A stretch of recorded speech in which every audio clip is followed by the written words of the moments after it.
Line number 87. We should do everything Jesus said. Let that one sink in for a moment.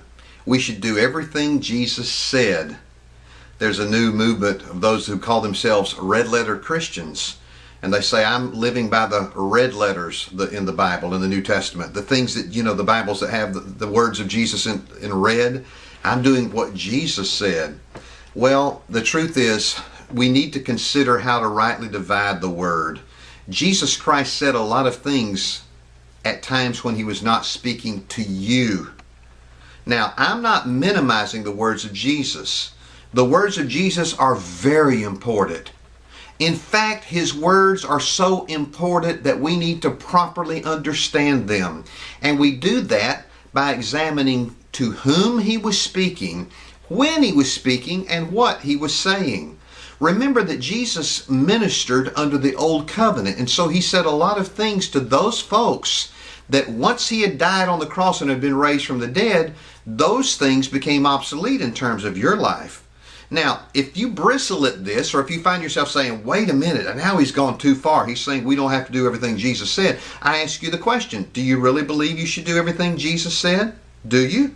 Well, let me ask this. What about in Matthew 5 when he said, if you look upon a person with lust in your heart, you should pluck your eye out? Now, I want to tell you, any man watching this, if you really believe you should do everything Jesus said, you better get busy and start digging at your sockets right now.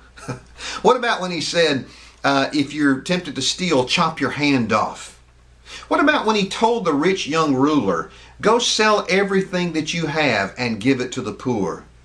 Now, you see, those who say, well, we should do everything that Jesus said, the truth is they conveniently pick and choose the things they want to do that he said while ignoring and explaining other things away.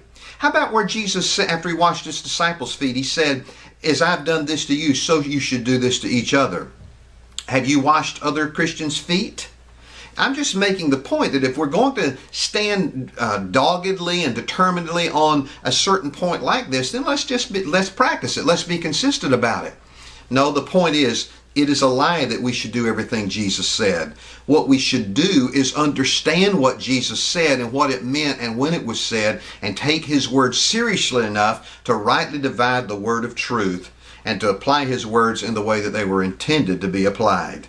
If you believe the lie that you should do everything Jesus said, you're going to experience a lot of self-condemnation in your life, because I know you're not going to do everything he said, like plucking out your eye, selling all you have, giving it to the poor, probably even washing other Christians' feet.